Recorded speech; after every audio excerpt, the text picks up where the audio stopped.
అందరికీ నమస్కారం. ఈరోజు మనం వీడియోలో తులసి కథ తెలుసుకుందాం. తులసి ఎవరు? వృందకి తులసికి మధ్య ఉన్న సంబంధం ఏంటి? విష్ణుమూర్తి తులసికి ఏమని వరం ఇచ్చారు? విష్ణుమూర్తి పూజలు తులసికి ఎందుకంత ప్రాముఖ్యతో ఈ వీడియోలో తెలుసుకుందాం. తులసి మొక్క ప్రతి హిందూ ఇంట్లో తప్పనిసరిగా ఉంటుంది. ప్రతిరోజు పొద్దున్నే స్త్రీలు ఆ మొక్కకి నీరు, అగరబత్తులు, పూలు వేసి పూజిస్తారు. ప్రతి సాయంత్రం దీపం వెలిగించి ఆ మొక్క ముందు ఉంచుతారు. మీరెప్పుడైనా కేవలం ఈ మొక్కనే ఎందుకింత ప్రత్యేకంగా పూజిస్తున్నారు అని అనుకున్నారా? హిందూ పురాణాల్లో తులసిని వృంద అని పిలుస్తారు.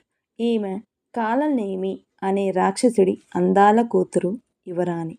జలంధరుణ్ణి ఆమె పెళ్లాడుతుంది.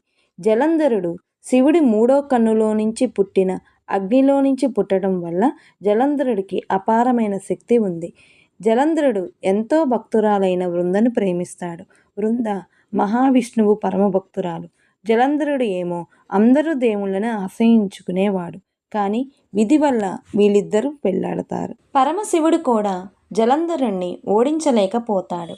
అతని మూర్ఖత్వం పెరిగిపోయి పరమశివుణ్ణే ఓడించి విశ్వానికి అధిపతి కావాలనుకుంటాడు. దేవతలు జలంధరుని శక్తిని చూసి భయపడతారు. వారు విష్ణుమూర్తి వద్దకు సాయం కోసం వెళ్తారు.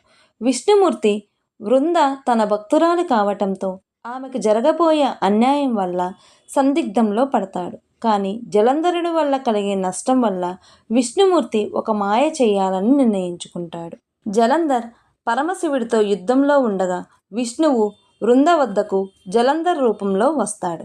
వృంద అతన్ని గుర్తుపట్టలేక తనని జలంధర్గానే భావిస్తుంది. మహావిష్ణువు తాకగానే ఆమె తన భర్త కాదని గ్రహిస్తుంది. ఆమె పతివ్రత నిష్ఠ భంగమయ్యి జలంధర్ బలహీనపడతాడు.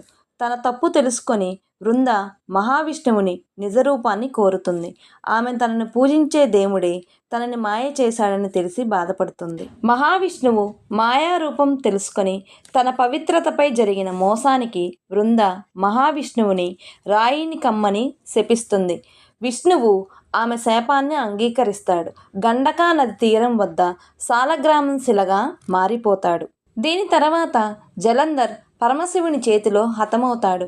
వృంద కుంగిపోయి తన జీవితాన్ని కూడా ముగించాలి అనుకుంటుంది. వృంద చనిపోయే ముందు విష్ణుమూర్తి నీవు తులసిగా పిలువబడి తనతో పాటు పూజించబడతావని వరమిస్తాడు. ఆయనకు తులసి ఆకు లేకుండా చేసే పూజ ఎప్పటికీ పూర్తి అవ్వదు. అందుకనే హిందువుల ఆచారాల్లో తులసి విడదీయలేని భాగం అయిపోయింది. ఈ కథ మీకు నచ్చితే లైక్ చేయండి.